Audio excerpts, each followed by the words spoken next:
It's nice to welcome back Joel Kadish thank you so much. of Kadish Law. Let's go. So over the next few weeks, I am really dedicated to bringing people onto the podcast to talk about what's really going on in the market. There's a lot of stuff going on. One of the biggest trends that I'm seeing is different influencers, or what you would call experts, not agents, but experts in the market who are creating really sensational headlines for whatever reason. I'm not calling them out by name, it doesn't matter.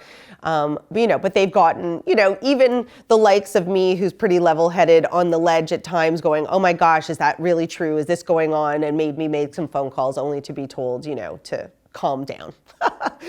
So my trusted unofficial co-host Joel is here to talk about power of sales and foreclosures, because I think those are one of the things that we've talked about. I've had clients reach out to me. At first it talked about assignment sales in the condo market, right? And then, that wasn't what it panned out to be. And then this idea of, I think there was one of these influencers I'm thinking of right now, who was like, oh, DM me for a list of foreclosures, and that type of thing, because they're not, there's no actual list that you can find online. And I like to always refer back to someone I really feel gives the truth, and that is Benjamin Tull. And I saw him speak a few months ago, and again, he said this was very much on the micro level as an issue, not on a macro level. So there are these happening, but not on a massive scale. So I want to talk about what those are. And I learned today that was something that you are quite an expert on, Mr. Kadish. So welcome back. Thank you so much. The interesting thing is that I think Canadians, Ontarians really are hyper-focused on keeping their homes.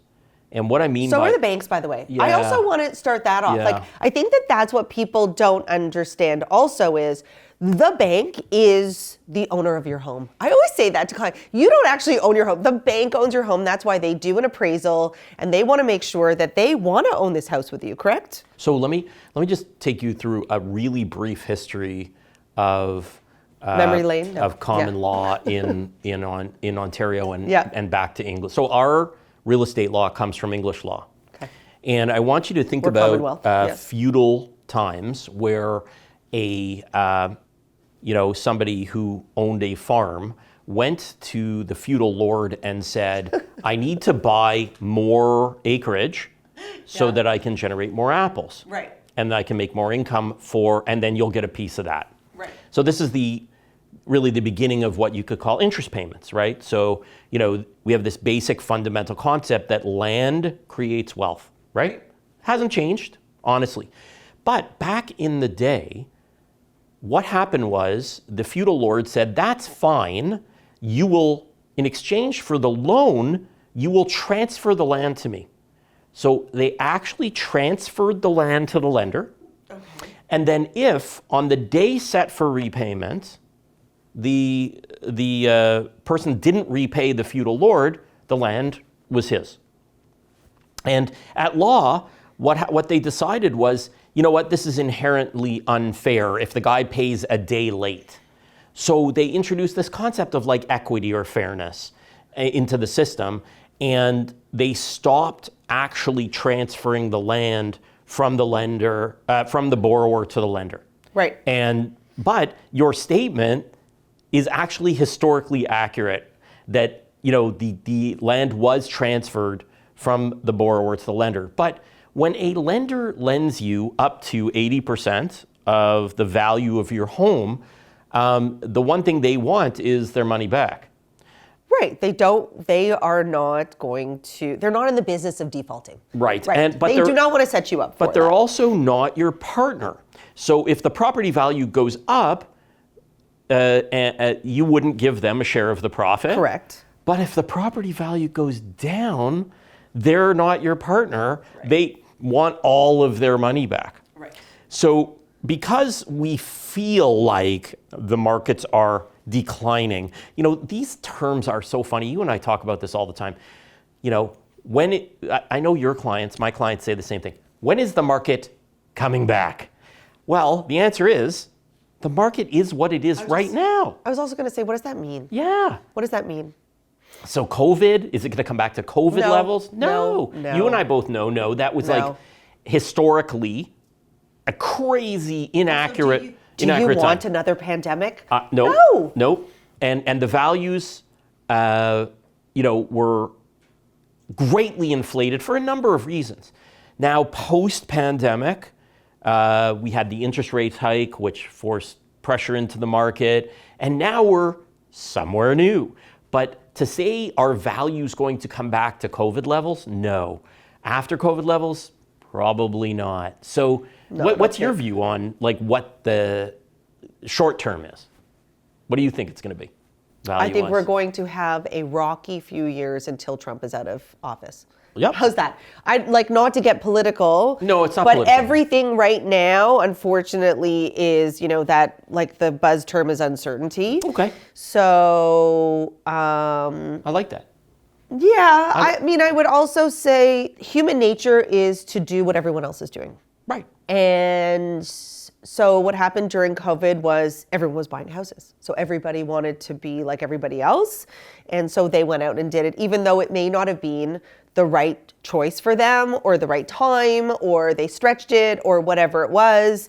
I think on the positive, I saw a lot of clients get into the market that never would have been able to because of interest rates, because of the market the way it was. Will they own certain properties for a little longer than they expected? Probably, because it will take some time for the market to, but they may never have gotten into the market from a silver lining perspective. Remember, we also saw something unusual, which is generational transition of wealth. So it was one of the largest transitions of generational wealth we've seen in what, decades or ever? So in my day, you got nothing, your parents died, and if there was something left, you got it. But now, we're seeing during lifetimes, the parents, grandparents, family members are helping other family members with sizable transitions of wealth so that the younger generations can buy into the market. What was the average? I remember they did an actual report analysis on it, and the average gift, and it varied by province. Yeah, of course it would. Right? But it was, I think the largest one was average was $125,000. And I may be wrong, but it was in that realm in Vancouver. So what does, and that in itself has a huge impact on the market. Because if that money withdraws, then all of a sudden sales dry up, purchases dry up. Well, and I think that I also read somewhere that these parents, I'm not judging anybody, they didn't have the money. No, and sometimes they would take it out of their own lines of credit, so they're borrowing because it was like money was free, and so when money's free, you don't make the right. And this is where we circle back to what the topic is about, is that I think people made decisions. I just did an episode on this with Mark Halperin about people's first point of making a decision about buying a house should be with their financial advisor. Oh, yeah. And the challenge is that a lot of young couples don't have financial advisors because they don't believe they have any money, and they think financial advisors only want to deal with people who have millions of dollars in the bank or equity, and that's not true. First of all, there's a lot of young financial advisors who want to build their portfolio. They sure do. There's a lot of senior who have junior people on their team that they can go to. You need to have that conversation with them, because they will be able to say to you, hey, in 5 years, the interest rate may change, and I'm not sure you can handle that. An agent is going to come to you and say, listen, this is what the house is worth. Yeah. Have you spoken to your mortgage broker? What is your budget? This is what we think. We think you're overpaying. You're not overpaying. We don't have insight, unfortunately, into your financial, numbers as much. And I say that all the time. Hey, I don't know what your spreadsheet looks like. How I rely to a certain extent on all my clients feeling very comfortable about their financial situation. You know what's interesting? In the social media era, we need to go back to community. So, a rabbi, a priest, a shaman, your lawyer, financial advisor, real estate agent, mortgage broker, they're kind of like a team, and they are a community. You and I work together even when I'm not the lawyer on the file, even when I have questions generally about the market or I want to bounce something off you. I get you involved right at day one. We're always talking about what's best for our clients. And ultimately, you don't mind and I don't mind. I don't mind spending time with people who are curious, who are genuinely curious and want information and want to know what I think.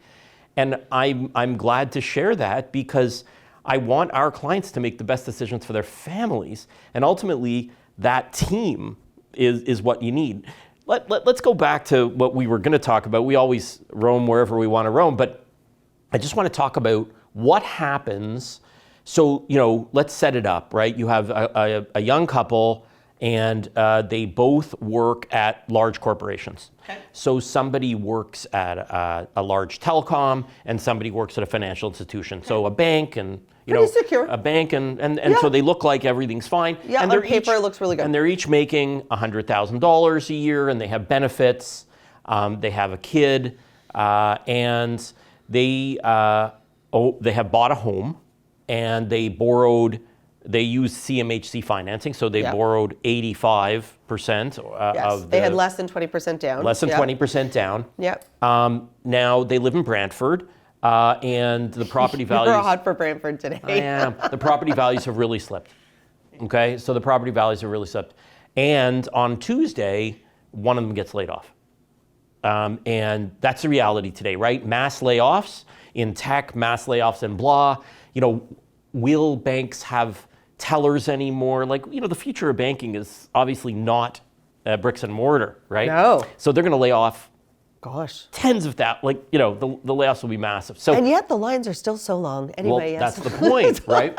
So now we have this young couple, and they have a mortgage payment coming up, and they're gonna miss this mortgage payment. Yeah. So the bank has rights now. Private lenders behave differently than institutional lenders, and today we're going to talk about institutional lenders. I think that's probably, yeah. So we're going to talk about, they have a traditional A bank lender. Which means like one of the 5 banks versus a B bank, like a B lender, which would be like a credit union, correct. Or you were actually going to a private lender. Going to an actual private lender. Is that a C? Like a private lender? So we don't call them Cs, but it could be a mortgage investment corporation, a MIC. Yeah. It could be literally a loan from family members. I'm just curious. That doesn't, but that's not a B lender. Like a B lender would be like a credit union. A credit union. Right. It could be what we call monoline lenders. Right. So a monoline lender is they don't have bricks and mortar. You can only access them through mortgage brokers. Right. Okay. Yeah. But let's presume for a moment it's one of the big 5 banks. Yeah. So the bank will write you a letter that says, you missed a mortgage payment. Catch up. And then not much happens. Or our money didn't come out of the bank. Correct. Where's the money? Correct. And you might get a phone call from a rep from a call center that says, it's time. And you decide to do nothing. You're going to put your head in the sand because there's a lot going on in your life and you're really stressed out, so you decide to do nothing. After a few months... Do they allow you to do nothing? Yeah, for a very short period of time, usually. Okay, like 30 days? Maybe more. Maybe more. Oh, maybe okay. more. Okay. But at some point... So you're dodging the calls at this point? You're dodging the calls. You don't want to deal with it. Hoping you're going to get another job. I always tell my clients, when you're in that situation, communication's critical. Yeah. Don't put your head in the sand. Call them back. Say, this is my situation. Yeah. Figure out a plan. I need some help. Maybe it's a deferral. Mm-hmm. You say, okay, can we kick a payment down to the end?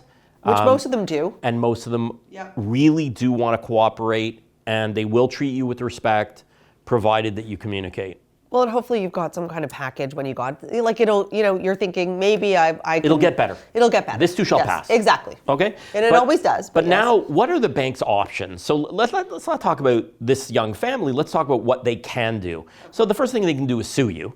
You promise to pay, right? I promise to pay you X dollars. So they could sue you. They could go to court and sue you. They don't usually do that. They can issue a power sale. So, Ontario it's very unusual in North America to have a private remedy that is not court supervised that allows a financial institution to sell your home. Explain that, So please. the Mortgages Act says that on 35 days clear written notice, so they send you literally a registered letter. It says on 35 days notice, they have the right to sell your home, period. Now, they have to get possession, so they have to kick you out. So possession is court supervised. Okay. So they will sue you for possession and for repayment of the loan, and they will issue power of sale. Now, the interesting thing is, during that 35-day period, the bank is not allowed to do anything. They can't appraise it, they can't list it, they can't do anything. It's a freeze or a hold. And what does that allow? That allows the borrower, the owner of the home, to get a new mortgage, to try and pay down the mortgage, or to try and make arrangements with the bank that are satisfactory. Okay. So it's like a statutory breath. Okay, I have 35 days. Now, once those 35 days are over, it's not much. Once those 35 days are over, you could leave your home and the bank would then sell it. But typically what happens is, you know, the owners might stonewall, they might say, well, we're not leaving. So the bank has to go to court and get an eviction order. Right, which takes time. It does take time, a little bit of time, not a lot of time. Okay. Because once they serve you with that statement of claim, you only have 20 days to defend, and that can be extended, but you know, basically you don't have a lot of time. And then the police show up. So actually, it's the sheriff. We have sheriffs? Yeah, so we have sheriffs. Every county in the province has sheriffs. Okay. And it is the sheriff's job to enforce a writ of possession. So once the bank gets that writ of possession, they hand it to the sheriff. The sheriff will put a notice up and usually be pretty fair and say, look, you know, here's where, you know, where we want you to do. But eventually the bank will evict you. Okay. Now the bank is going to sell your home under power of sale. We'll talk about foreclosure in a minute, because Yes, foreclosure, the differences, yeah. foreclosure is a very widely known, the word, the language, American TV, things like that. So under power of sale, the bank never becomes the owner of the property. They just sell it under their mortgage, and the mortgage becomes the conduit by which the property is transferred from the bank to a buyer. Now, here's the misnomer. Oh, we'll, you know, from a real estate agent, from public, we're going to get it cheap. We're going to pick it up cheap. No. Why? Well, because they have a duty. They go get 2 appraisals. Well, they want their money back. They go get 2 appraisals. They're going to list it. Yeah. They are worried about being sued for what's called an improvident sale. In other words, the bank just can't dump it for the mortgage amount. I actually didn't know that. Yeah. So and as I was saying off, like, someone on my team works with one of the banks and is on a list of power of sale. Sure. And as we discussed, you know, it is a fine-tuned kind of process of which they dictate the price. They sure do. It's not underpriced. It's actually usually like on the high side, if anything. And then once the property is sold, the bank, when they receive the sale proceeds, they're not quite, but they're almost like a trustee, because the Mortgages Act says this is how the money has to be paid out. Yeah, we're last. And no, you're not. Oh, I thought we were last. Oh, okay. No. So the lender gets their money out plus interest plus costs. So what costs are those? Appraisal costs, legal fees, real estate fees, they're all on the top. Oh, okay. Property taxes jump ahead. Oh, okay. So now property taxes are paid, and all the costs are paid, and then the mortgage gets paid. And if there's money left, that goes back to the borrower. So it goes back to the homeowner. Oh. So they get, you know, if there's surplus funds, then that money goes back to the homeowner.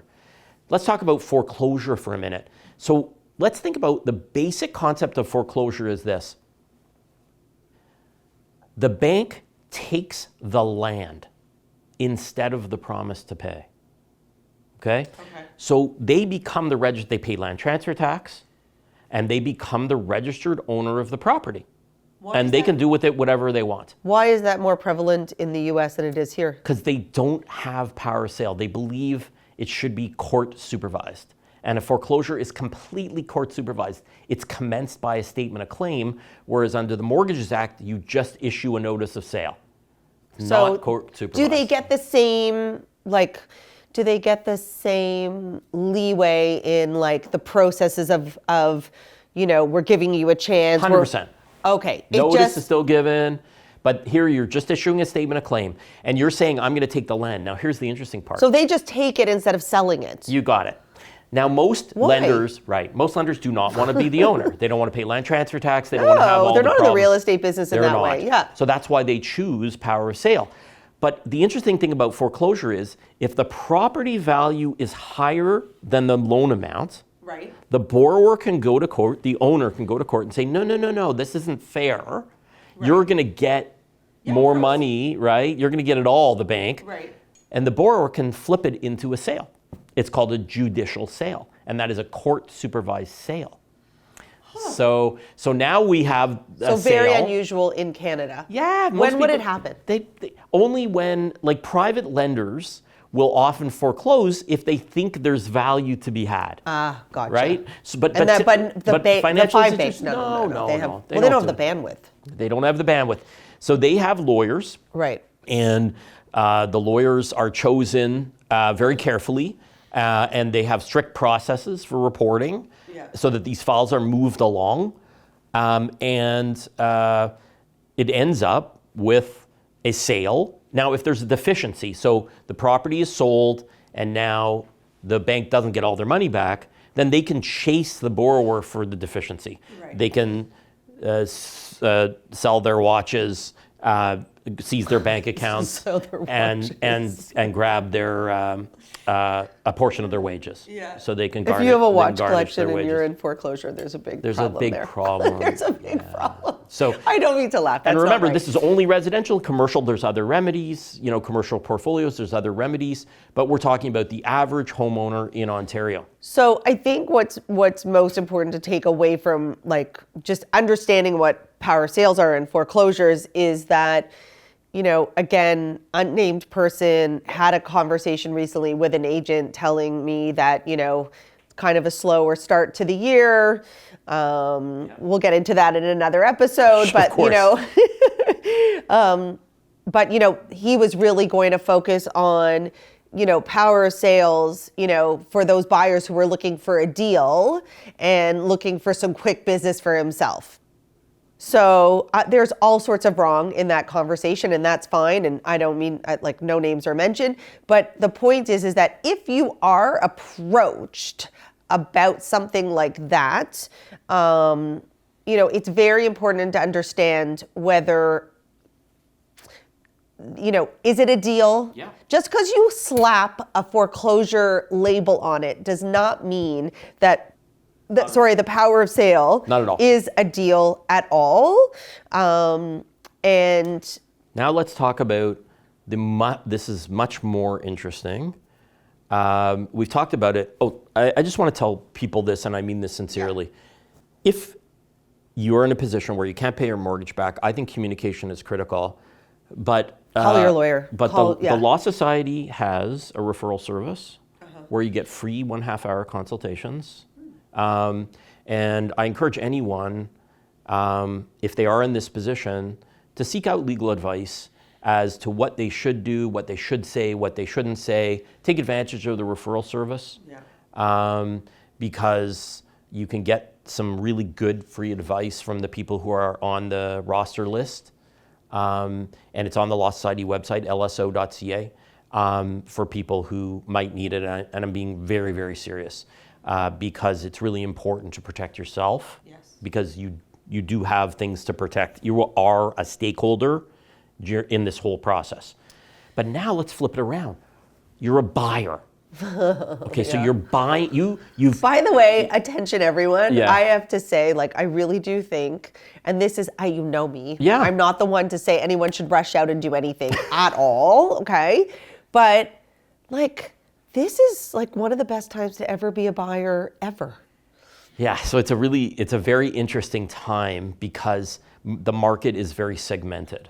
So it's very segmented, but and what do you mean? And I'll tell you what I mean. What do you mean when you say it's segmented? Well, you can't brush one paint stroke across for all. You've got, and literally again, right after this, I'm going to do another podcast talking about State of the Union and what's going on, but I literally broke it down and I said, so we need to talk about freehold versus condo. You got it. 416 versus 905. You got it. Right? Like there's so much to break it down. So, and I think that that's probably, it's a great time for buyers, but I think it's also a confusing time for buyers because there's stuff that's still going in multiples, and then there's stuff that's sitting there, and everyone kind of thinks that there's deals. By the way, there are deals. It just depends where you're looking.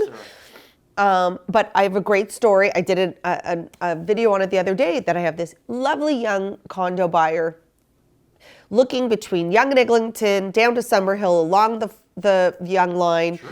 Got a really healthy budget. Yeah. We're looking at 2 bedrooms, 2 bathrooms. Lovely. Easy, right? Like just, you want to find her something that's going to resale well. She's going to put money into it. She's going to get some money out of it long term.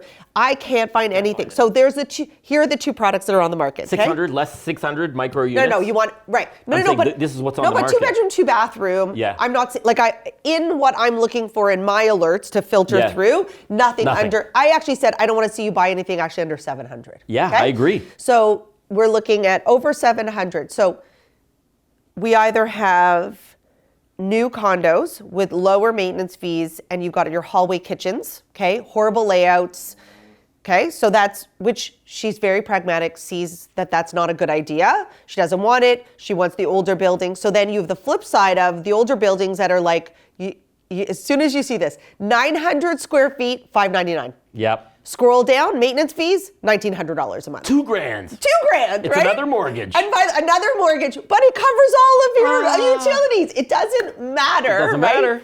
Because they would never add up to that. They would never add up to that. You're one person, and there's no way. How much laundry can you do? Oh my gosh, right? So those are the only 2 things. 1 unit came up at a great building. I've put clients in there. I have clients. I've sold, bought, whatever in this building. 48 hours. It's sold. Yeah.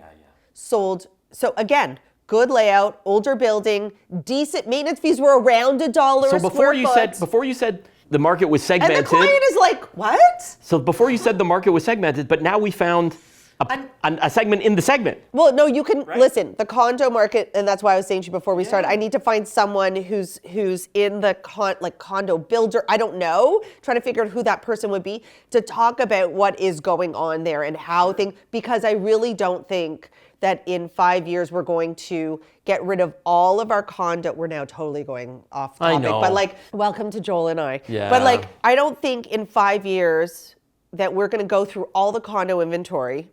And there's going to be this big boom of needing the inventory. So builders are going to come back and say, builders can't build what they built before. They can't. And they can't make the math work anyway. So there has to be a fundamental, multi-level government correction. Wow. Because otherwise, I'm digging, I'm looking at it holistically. But you want me to get some fairy dust out? But how are they ever going to build? How are they ever going to build? But they can't make money. How is Tridale going to come out? They can't make money. They can't make money. So now we're never going to have any more condos? So the problem is, you're right. The major developers are shelving projects left and right? Well, I had a client who called me and she is freaking out because did you see the new density? Yeah. Okay, so that's a whole other one. Okay, yeah. So I'll have someone on to talk about. Actually, maybe I should have Brad politics. Come on. You should. Have Brad because come it's very political. It's very political. Yeah. So that basically they are going to present to City Council this density bylaw or zoning or whatever, where they are going to up the density around major subway stations, subway stops, and the LRT. By the way, the LRT at Eglinton opened. Oh my God. And I didn't even notice. Anyway, so she starts freaking out. Like Lawrence Plaza. Everyone's freaking out about Lawrence Plaza. I'm like, guys, no one's building. I'm going to be dead. Dude, at 63, I'm going to be dead before they build that. Well, I keep saying, I'm going to be retired before they break ground. 100%. You're still going to have your pea soup at United Dairies. I'm just telling everybody right now. Don't worry.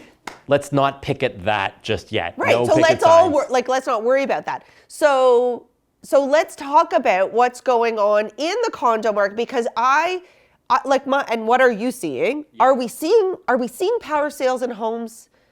Rarely. Here's what's happening. If you bought a pre-construction condo during a certain period of time, Well, the ones that are coming up now are the worst because Yeah, they were you're bought. toast. You're toast. Yeah. These are the worst ones, and I think we're going to see more of them now because someone else was like, "Oh, we're seeing so many more foreclosures." I'm like, first of all, Ron Butler, like, calm down. No. Second of all, I think because of the timing, these ones were bought at the peak. Correct. I agree. Okay. So you have a situation where These were the worst. they won't appraise. They will not appraise. So what when we say that, that's jargon, right? But what we mean is when the appraiser comes to appraise the condo, it will not be the same value as you paid for it. Right. So you go and buy a pre. And by the way, I have to like, this is again reaffirms why I never got into the pre-construction game. I never sold it to my clients. I never did it. I always told them, please don't touch it. There's so much risk on so many levels. It always made me nervous, so I never got into it. Let me tell you the convert. You know how we're always at odds in a good way. In a good way because we're presenting two sides of a coin. Yeah. For me, you bought them, for me, I bought them. And for me, it's about portfolio diversification. I can afford, so you were a perfect example all of my condos, investor. all of my condos are underwater. Yeah. So in other words, on a monthly basis, I have to pay into the condo, right? But because of my diversification, I can afford to do that. I'm not going to lose them. And so what this means is they are very long-term holds for me. My tenant is paying my mortgage off. And that fundamental creation of wealth, even if the condo goes up a tiny bit, my tenant is still paying my mortgage off. I'm creating wealth. So that's well long-term wealth. Did you speak to your financial advisor about that? Long-term holds. Yeah. Right. I spoke to a lot of people about it before I went, and a lot of people didn't. And I have partners. So I've hedged the game by getting together groups of people who bought condos together. So we each have a limited downside. I think it was the end users. Like, to me. So you've got an end user, they bought, and now they can't afford it, and the lender says, No, they may be able to afford it. The difference is that the appraisal, they bought it. So pre-con builds are sold on future value. Correct. So you could buy, for example, if in that market a resale value was $1,000 a square foot. My gosh, this is complicated. I'm not saying this in a joking way, but like as we go through this exercise, you realize the complexity. Now you know why. Coming back, I know we always circle back to our points. Financial planner, accountant, lawyer, real estate agent. And I think the challenge was money was free. Yeah. I spoke to a financial advisor about it, and he said, listen, when money is free, people make very different decisions. They do this. And they did. They take lines of credit out to help their kids, not thinking that maybe that line of credit's going to go up to 6% and they can't afford now. Now they're in financial trouble. Anyway, all that to be said, the appraisal comes in, that future value is no longer what the future value is, because they said if resale is $1,000, we're saying brand new in 5 years will be $1,500. You're buying it at $1,500. Guess what? Now it's worth $900 a square foot. And the difference is now on the buyer who has to come up with $100,000. If you're an end user, one of the end users that buy pre-con are the ones that don't have the down payment most of the time, 90% of the time, 90% of the time. They're going to suffer. So not only, if they didn't have the deposit to start with, they're not going to have $100,000 sitting in their bank to cover it. No and chance. So now they're going, I have to default. So it's interesting. We did a cash flow analysis for a client who bought a pre-con. Okay. And we figured the real estate agent, myself, the client, working together, did a cash flow analysis, and we calculated that it would be about 8 years before she broke even, right? Before, with the mortgage payments, the use of capital, and so was she living in it or she was renting? She was gonna live in it, but then she said, well, maybe I'll rent it. Let's look at the different aspects of it, right? Yeah. So the long term looked disastrous. She decided to default. So this means she loses her deposits. Not only does she lose her deposits, but they can sue you for the difference. Yeah. And that's terrifying. Terrifying. Do they sue you? Yes. The Toronto Star did an article showing they went and searched court records to see what builders were doing. Some are suing. So you can't say, well, they'll never sue you. They might. Oh, for sure they will. But now we have a different thing that's coming up, which is some builders are making deals. Who was it that actually said, if you come and buy a house from us, and in between the buy and the occupancy, it goes down in appraisal, we'll cover the difference? So interesting.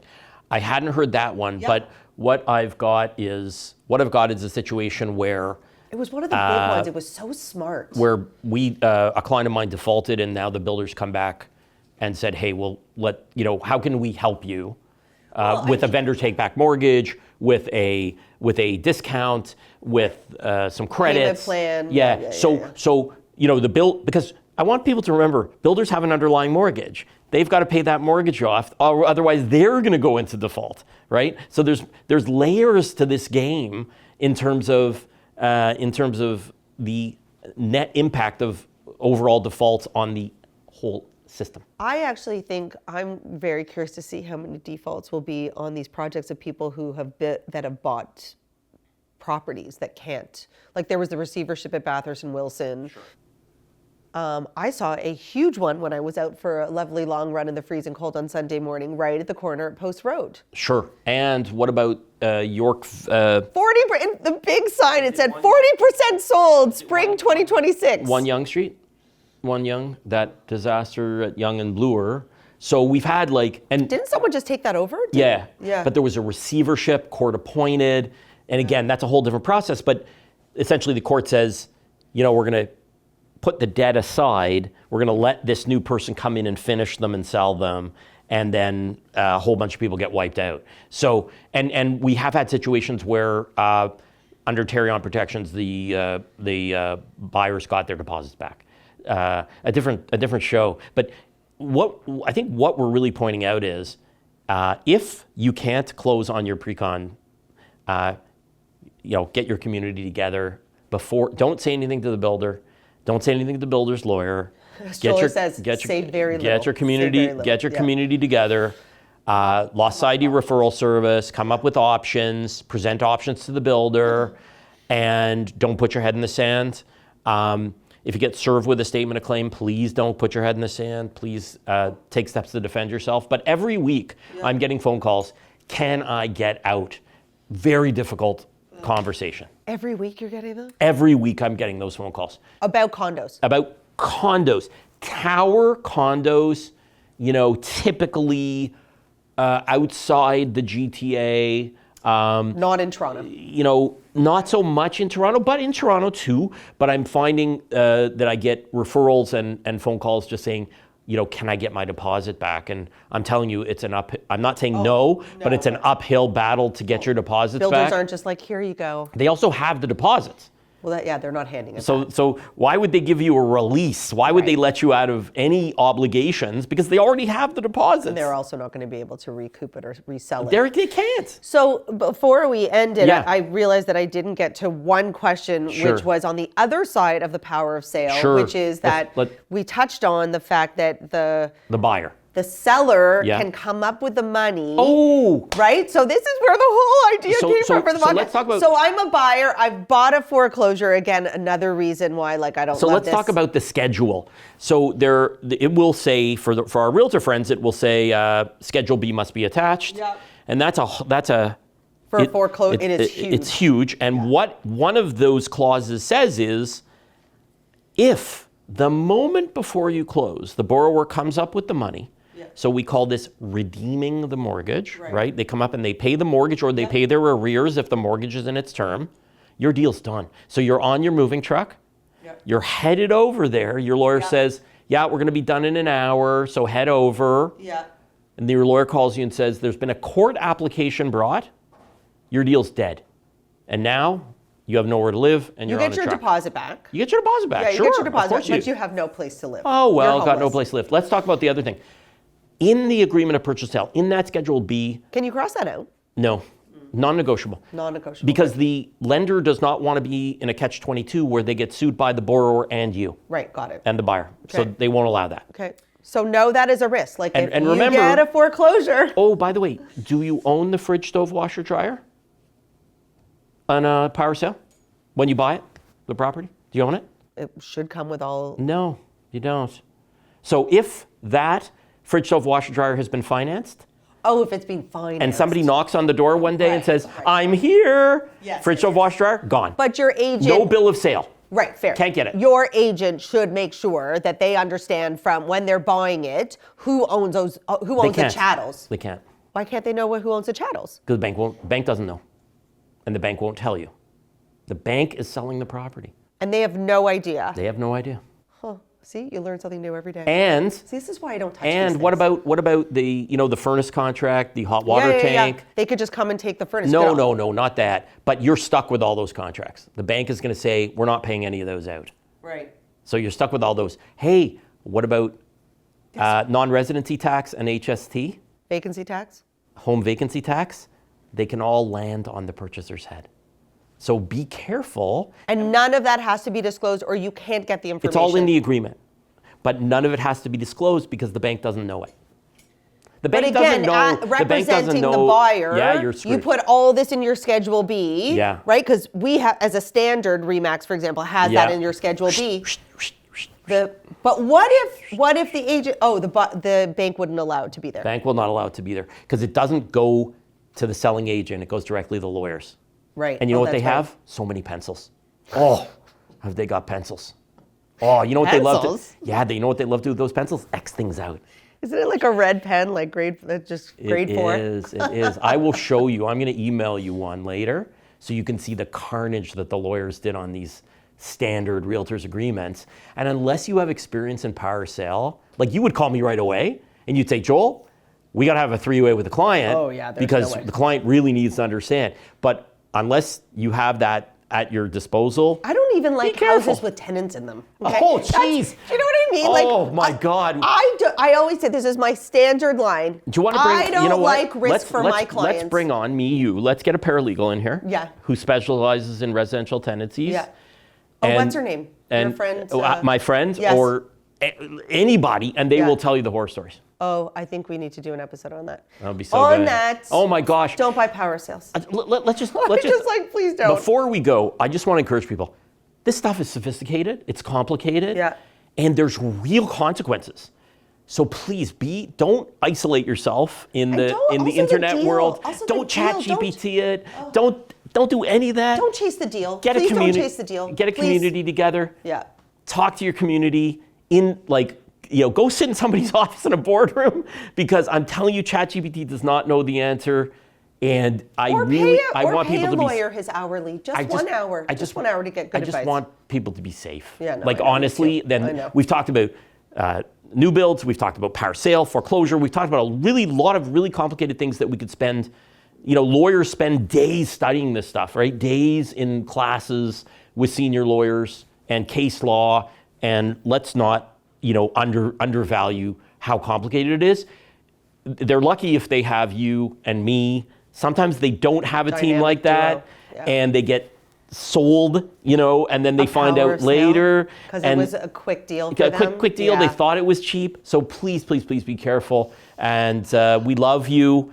We think of you all as our little flock, and we want you to be Our safe. children. You are our children. And I will say this, we will have Joel's website and office number on it if anyone needs Sure. any advice whatsoever, or they need to know if they need to get their deposit back, which I hope it's not. Yeah, But thank God, you. I hate that. Thank Good you. to see you. No, God bless. Thank you so Yes, much. thank you. Thanks, team.